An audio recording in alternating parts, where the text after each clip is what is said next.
Some lucky member of this studio audience will go home tonight with an incredibly glamorous prize just for sitting through 30 minutes of Cavalcade. Starring Bob Haroldson, Rob Abrams, Tim Wenk, Steve Gordon, Perren, Trish Hussey, Dave Petenici and the Cavalcade Philharmonic. And me, I'm Gary Theroux. This edition of Cavalcade is being brought to you by the friendly folks who make huge-ass slacks. The very folks who outfit some of the biggest stars in Hollywood.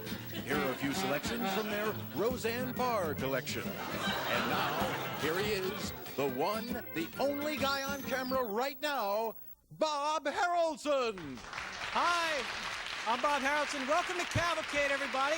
I think you're going to have a good time in the next half hour due to, as usual, our superstar roster of America's all-time greatest talents. For example, we've got a comedian that you may have caught at any of the great comedy clubs in the universe.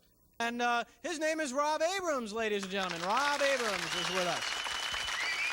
Also, you will be treated to the wizardry of one of the magic world's greatest inventors. Yes, Tim Wenk is here with us to thrill us and delight us and astound us.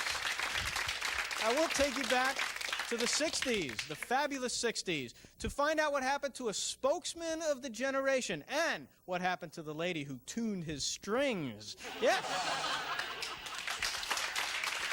All right. Also, the one, the only, Dave Petenici and the Cavalcade Philharmonic will be rendering their rhythms and some other stuff for you. The Cavalcade Philharmonic, ladies and gentlemen. Yes! We'll learn the outcome of a fateful phone call featuring Oscar Snavely and Porky McPutt. Perren Page and Steve Gordon are here with us to give us all the details, ladies and gentlemen.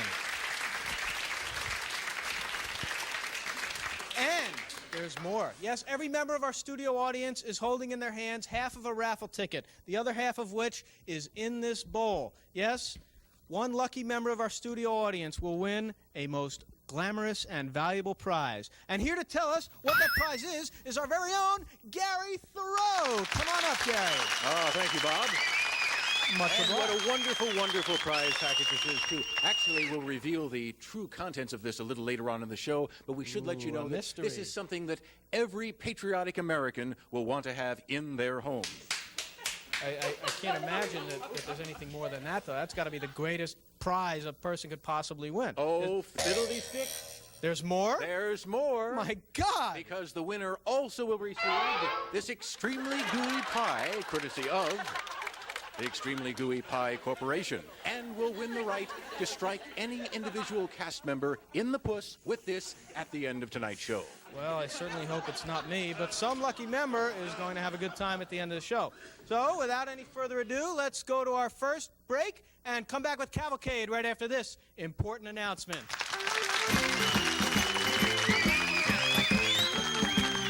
You know, I just couldn't see sitting around watching TV, wasting another day without a nice, tall, frosty can of Burpo Beer by my side.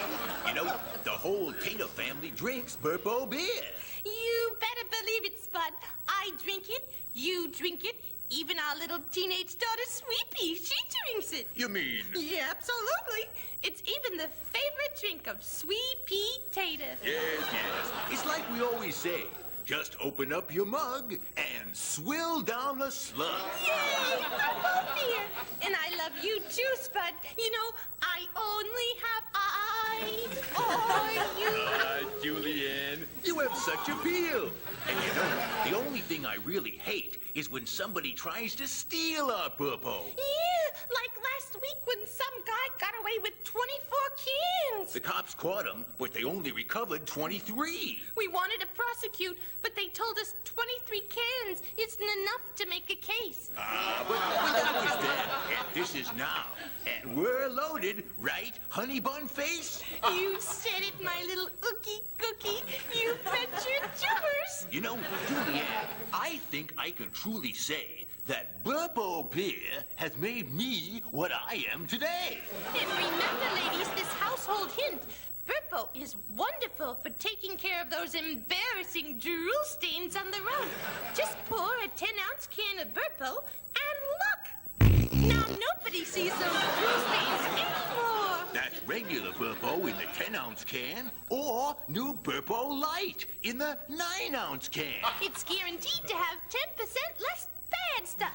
Personally, I prefer the big 10-ounce size. That's right. At parties, when people ask me, which one is your husband? I just say, that's him over there, the one with the big can. Burpo Beer. Ask for it by name. That's Burpo Beer, the beer that made bellies famous.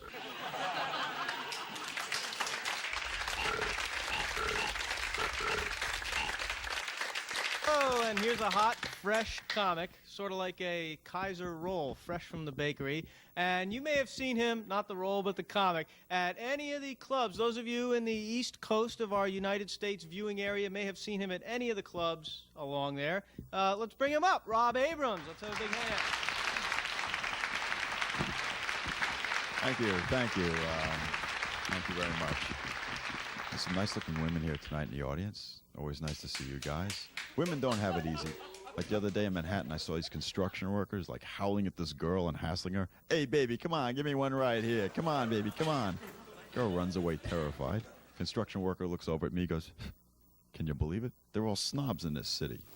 I said to him, yeah. I said, imagine a girl not responding to that kind of charm. Really hard to believe. But sometimes I screw up and I say the wrong thing to women myself. The other night I'm in a bar and I meet this girl. We start talking about different things. We start talking about ethnic background.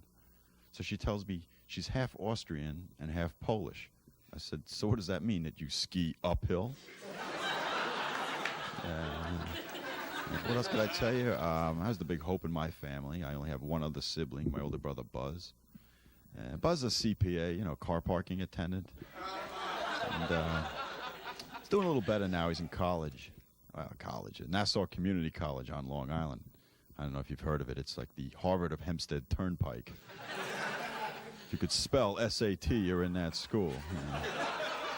Myself, I'm not married either. I guess I'm a little cynical about relationships. I don't think women or men can be trusted. It probably all goes back to my college days when I found my fiancée cheating on me with my ethics professor. Did a number on me. Well, you've been a great audience. Thank you very much. Rob Abrams, everybody. Rob Abrams. Good stuff,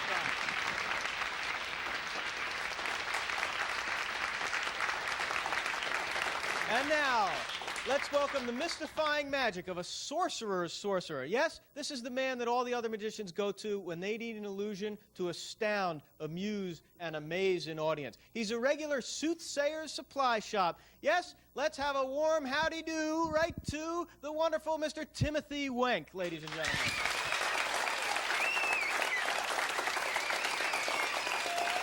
Thank you. Real pleasure to be here. I just got back from New York City, where I did a show down there at one of the big hotels. You've heard of it, one of the big ones. What was that? The Plaza, which is a real pleasure. And before that, I was, of course, on a big cruise ship. One of those big ocean liners. The SS Pierce. Anyway, tonight I'm going to be doing the famous rope trick. And before I start, is there anyone out there who knows how the famous rope trick is done?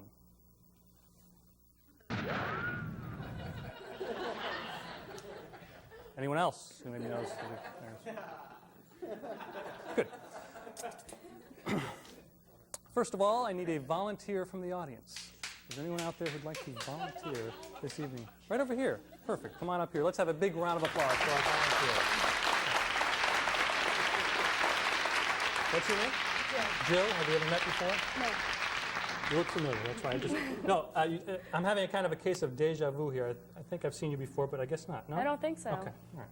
Jill is your name? Mm-hmm. Okay. Deja vu, in French, that means already seen. just have a little case of deja vu here, but I guess not. Hold on to this.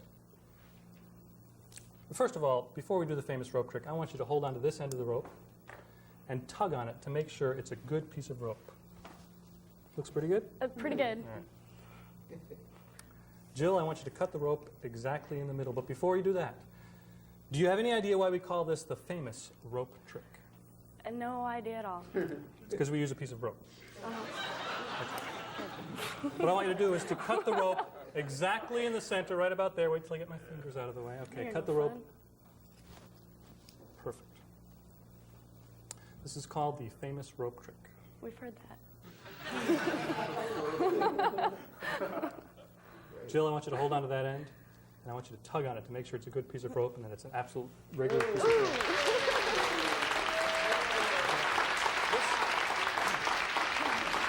This is called the famous rope trick. Jill, do you have any idea why we call this the famous rope trick? Because you use a piece of rope. No, it's because it's famous. Have we ever met before? You look familiar. No. Okay. No, I What I want you to do is cut the rope exactly in the middle. In I'm the having a case of déjà vu in French. That means already seen. already seen. Okay. Cut the rope right in the middle. Thank you. 2 pieces of rope. Jill, if I could have the scissors. Thanks. Sure. Take a look at your piece of rope. Looks like a regular piece of rope. It does. Okay. That is a regular piece of rope. This is not. Huh. This is a trick piece of rope. They look the same, pretty much. But if you tried to do what I'm about to do with a regular piece of rope, it would never work. Watch.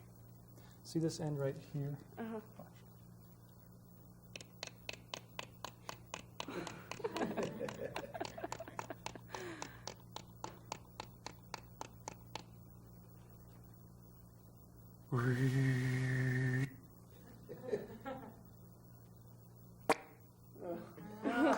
This one's next.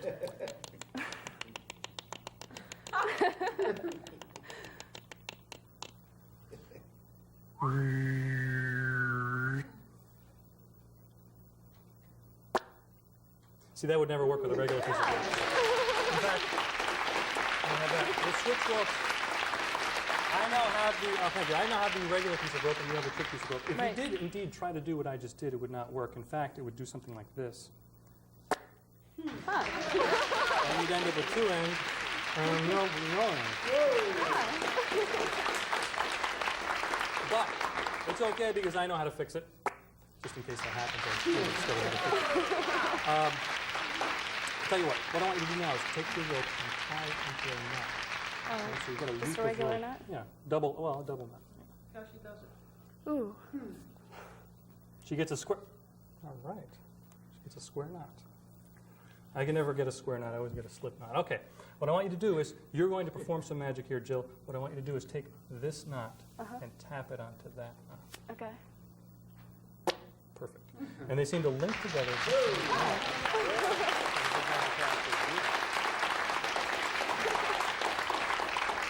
The best way to get these apart is to cut them apart rather than untying them. It doesn't take as long to cut them apart. That's your knot because it's a square knot. And this is my knot. The reason they could link together, it's not really magic. The reason they could link together is because I tied a slip knot, as I said, and that's how they could link together. It doesn't slip off this way. It slips off this way.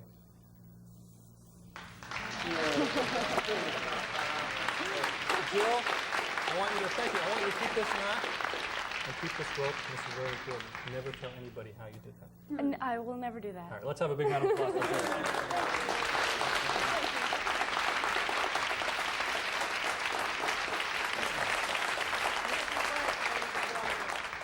Thank you, Tim. Thank you. Good stuff. Timothy Wenk.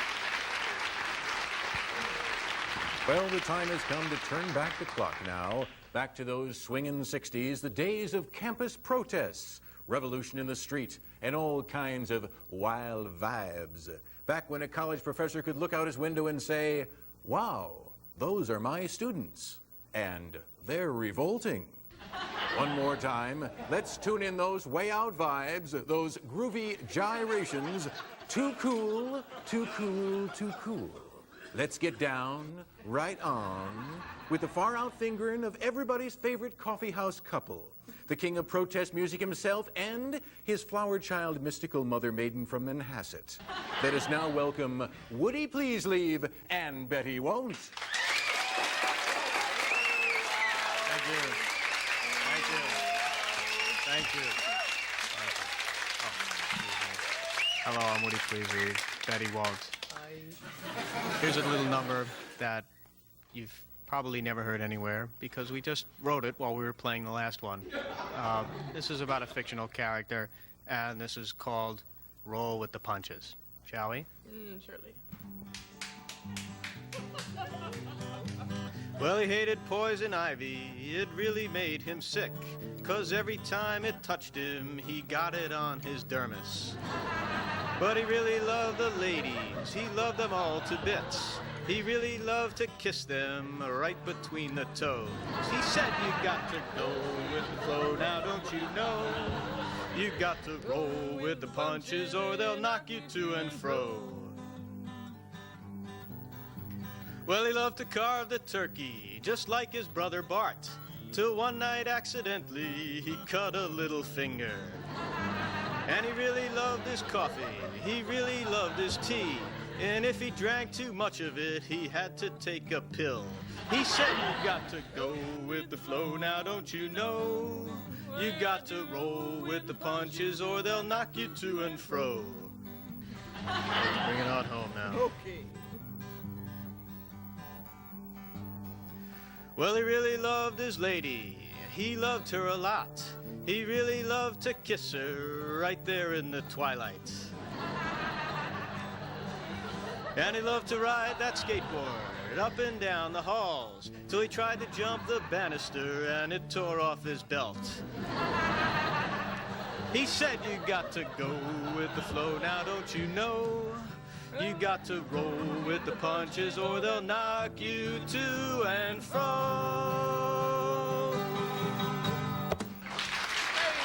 Thank you. Thank you. Thank you. Thank you. Wow. Thank you. You're too kind.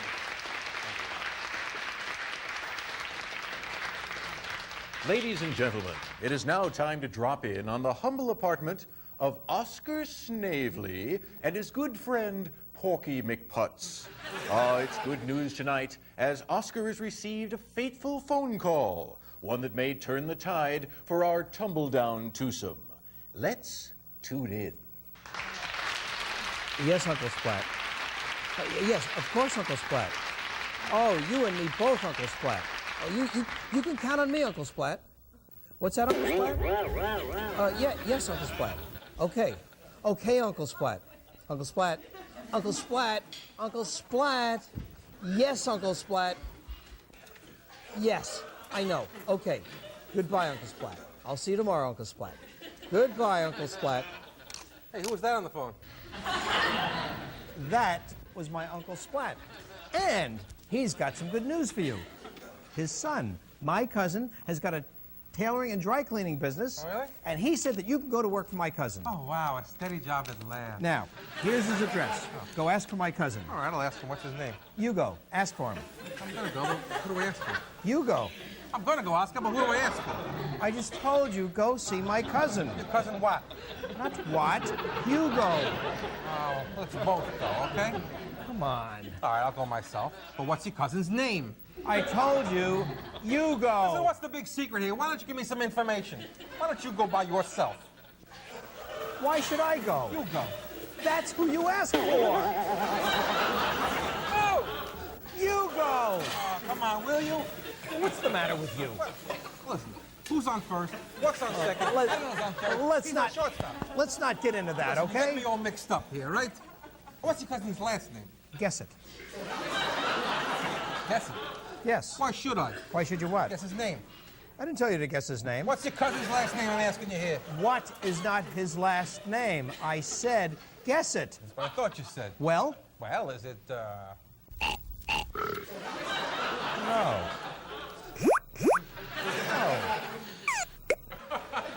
No. No. No. That's all I can Look, I'm telling you for the last time, you go, guess it. You go, jump in the lake.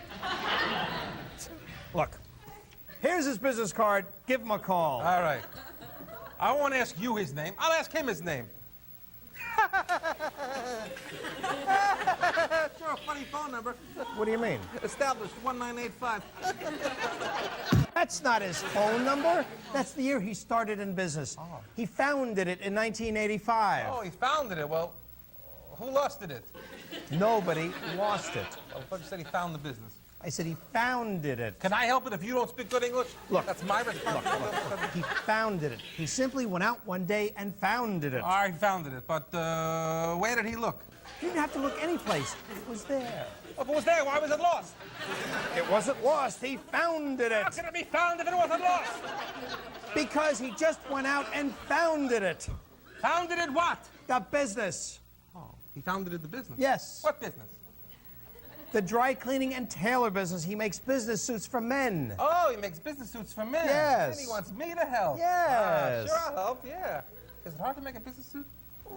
So-so. Seems hard. Seems easy. What seems easy? Seems that you sew. Who sews? Seems that you sew. That's what you do. You sew and sew. Don't you swear at me. Don't you use that kind of language around here. Don't you call me any names. I'm talking about sewing seams. Ah, let's drop that. Drop what? The seams. Can't drop the seams. Why not? Sleeve will fall off. You see, it's the seam that holds the sleeve on. What sleeve? The left one. Without the seam, the left sleeve would fall off. What happens to the right sleeve? The right is left. And the left is right? Right. Oh, it's getting hot in here. Can I take off my jacket? Look, if the left sleeve falls off, then the right is left. Now, isn't that simple? Well, it seems simple. Now you've got it. That's right. I don't know what I'm talking about. It all depends on the seam. I don't give a rip. I ain't gonna make any suits anyway, that's it. Well, maybe my cousin has something else for you to do. Well, he better, because I ain't gonna make no suits. That's final. Well, what would you like to do? Well, maybe I can help with a little cleaning. Yeah. Oh, no. He's not cleaning today. I just talked to my uncle on the phone. He said my cousin is dying tomorrow. Cousin's dying tomorrow? Oscar, I didn't know he was sick. He feels fine. You said he was gonna die. Oh, no, not today. He's planning on dying tomorrow. Oh, sort of a preview, huh? We better go up there and see him right away. He's probably sleeping right now. I thought you said he was dying. No, not today. He's dying tomorrow. That's the way my cousin works. He likes to clean on Saturday, die on Monday. He'd be a lot cleaner if he died on Sunday. He can't die on Sunday. The union won't let him. You gotta belong to a union so you can die? Oh, yes, and you can only die during working hours. After 6, it's 5.5 for overtime. You get paid for dying over there? Yes. It's piecework. Oh, he dies a piece at a time. Yes. Now you're getting it, and he starts with the pants. Starts with his pants. I bet he's in a lot of pain right now. Listen, we better go up to the hospital and see him right away. Let's go. Oh, no, he doesn't die in the hospital. He always dies in the sink. Oh, he died. He dies in the sink? Yes. What, is he a drip? Why does he die in the hospital like everybody else? Because the hospital has no dye. Gotta have dye to die? Yes, you gotta have dye to die. Without dye, you can't die. Oh. You gotta have dye to die. Gotta have dye to die. Gotta have dye to die. You gotta have dye to die. Porky, I'm gonna give up. No way will you ever become a businessman. No, I'm a businessman, sure. I'm a great businessman. I am. You gotta believe me. Sure, I sure. don't believe it. Yeah, the other day I went to the market, picked up something at 52. 2 hours later, it was at 78. That's 26 points in 2 hours. Yes, 26 points in 2 hours. That's marvelous. I'd like to get in on something like that. What did you buy? Thermometer.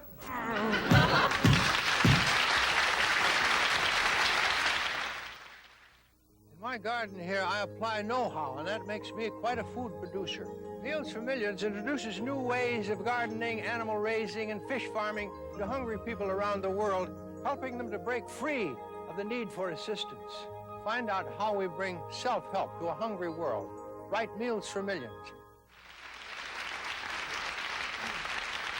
Hi, Bob Haroldson here, and welcome back to Cavalcade. Yes, I hope you had a good time on the show, and this is the moment you've all been waiting for, the awarding of the prize. And we've got Gary Theroux here, Steve Gordon, and we're ready to have the drawing with our Magic Prize Lady. Let's bring her out, Magic Prize Lady. Oh, here comes our Magic Prize Lady right now. I'll just mix these up for you. And Magic Prize Lady, are you ready to inject some joy into a lucky member of our studio audience? Where do I start? Well, before we get to that magic prize, lady, why don't you make the drawing of the lucky ticket? Any ticket at random. Careful where you point that. Everybody's on the edge of their seats now. 419-317. 419-317. Does anybody? Yes, we have a winner. Ah, come right up here. Let me take a look at that. 419-317. What's your name, sir? Jim. Jim, glad to have you on Cavalcade. Are you ready to accept your most glamorous prizes here? I'm ready. Okay, Gary, tell him what he's won. Well, actually, you've won 3 things, really. Well, you know, first of all, a millennium is always a turning point in history, and so you won't have to look that up. A millennium is a period of 1,000 years. Now, the year 2000 marks the end of one millennium and the beginning of another one. But it's far more significant than that. The reason is that it happens to be the 200th anniversary of the birth of the 13th President of the United States. Yes, we're talking about the one, the only, Millard Fillmore. And just for you on Cavalcade, we've got this autographed picture of Millard Fillmore. It's suitable for hanging or lining a birdcage. Now, incidentally, as Mr. Fillmore no longer signs autographs, we could not get him to autograph this. So as you see, we actually had this autographed by our band leader. Pop music. Real nice. And our member of the Whig Party, our magic prize lady here. Now, of course, that's not all you've won, because you've also won, are you ready for this? You've won this official Popeye Can Surprise. Custom made for you by the official Popeye Can Surprise Company of Blow Me Down, Utah. And what is inside your official Popeye Can Surprise canister? Why, nothing less than another picture of Millard Fillmore. Suitable for your wallet, bedside photo frame, or living room wall if you happen to have an apartment in Manhattan. Slip that right in there. Do it right now. But of course, that's not all you win. No, absolutely. You happen to have also won this extremely gooey meringue pie. And you've won the right to strike any member of the cast in the puss with this at your discretion. So there you are, my friend. And right now? you may strike any member of the cast. Just take your pick and let them have it. Everybody looking forward to this, and this is the part.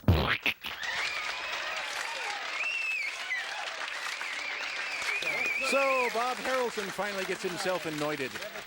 And that's about all the time we have for this edition of Cavalcade. Hope to be seeing you again all very, very soon. Thanks for coming by.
I said, guess it. Well? Well, is it, No.